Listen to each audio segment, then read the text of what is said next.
What is up, my guitar geeks? Today I thought I would do a quick lesson of Chris Tomlin's How Great Is Our God, the World Edition.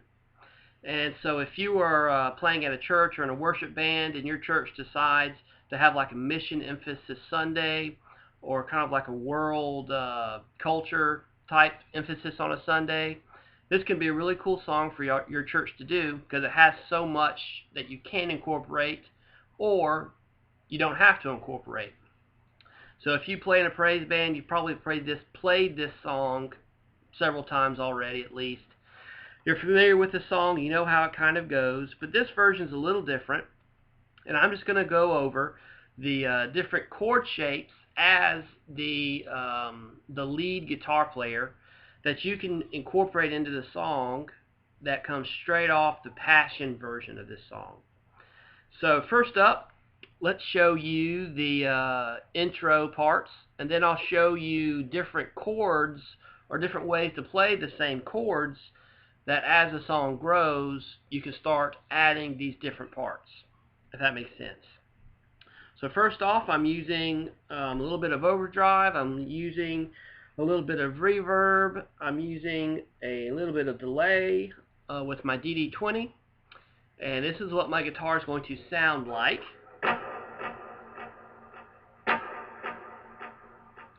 So a little bit, pretty good bit of delay and a pretty good bit of verb, which is kind of typical for modern praise music. But let's get right into it. So intro, this song is in D flat. So the chords that we'll be using are D flat, B flat minor, G flat, and then A flat. And so I know Daniel Carson, I think he capos on 6 and plays in the G shapes, and Matt Podesla capos on 1 and plays the C shapes. But I'm actually going to show you with no capo because I think it's easier to play the intro riff without a capo. So let me move my camera so you can see the guitar, and we'll go right into it. So our D flat shape will be on our G and our B strings, and we're going to put our index finger on the 6th fret of the G string, and then we're going to use our pinky on the 9th fret of the B string. And this is kind of that drone part that starts the song out.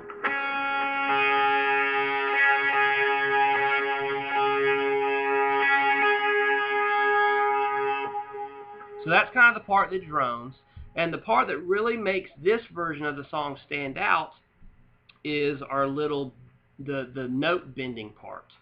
So we have this so far on 6 and 9.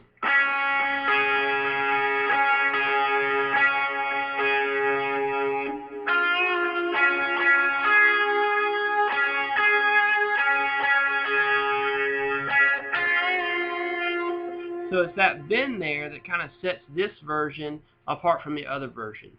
And all that is since we're already going to be here with our fingers, I actually will use my 2nd finger to bend the B string 6th fret, and it's almost a half step bend, but it's not quite a full half step bend. And that not quite half step bend is what's going to give us kind of this cultural feel. So listen to this and check it out. This is the intro part.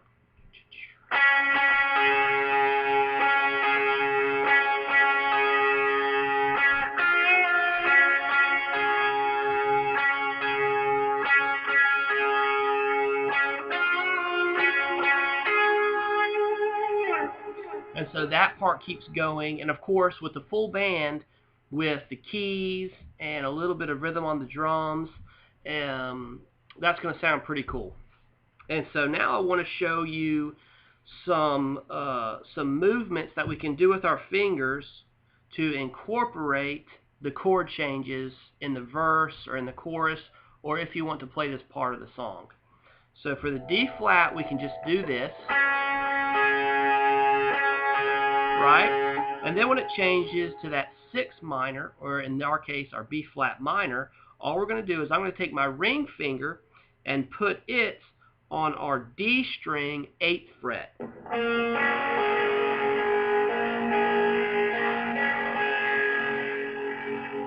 And that's going to give us that 6 minor change. So far we would have this.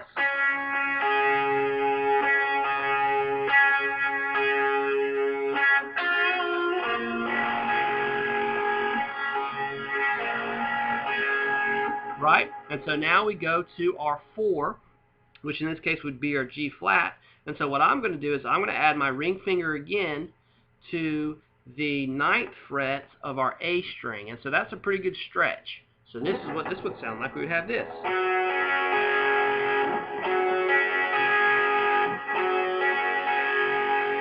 Okay? So these shapes are just walking along the chord changes. So we have our D flat, we have our B flat minor, then we have our G flat, right? And to finish off the changes, we have our A flat, which we're going to take our index finger and just raise it up on the 6th fret to our D string, and that's what's going to give us that 5 change. So all these chords would sound like, all these shapes would sound like this.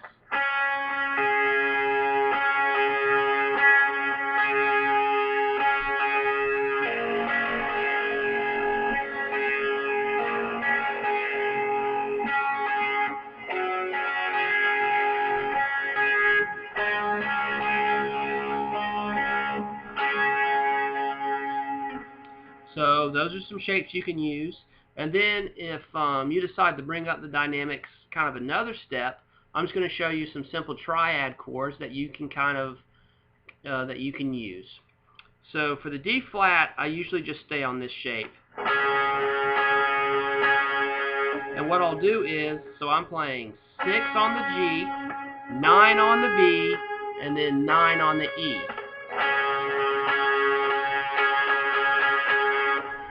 And then when we switch to that B flat minor, I'm just going to go up to our triad, which is right here.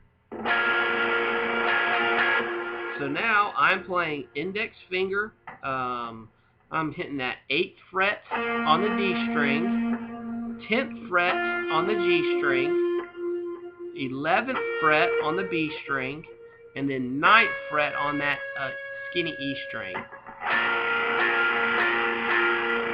So we would have this.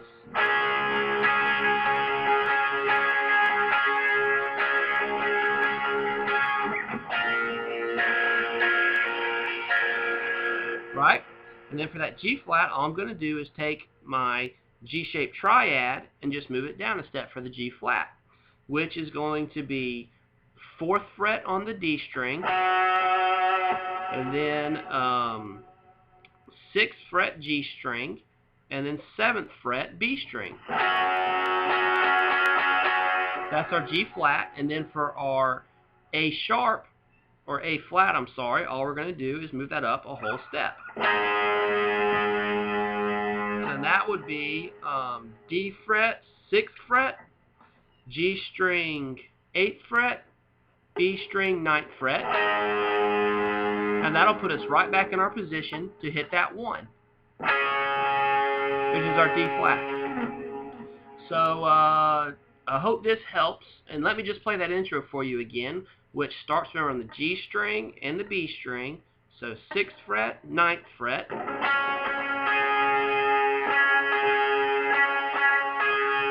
Right, and then don't forget our bend.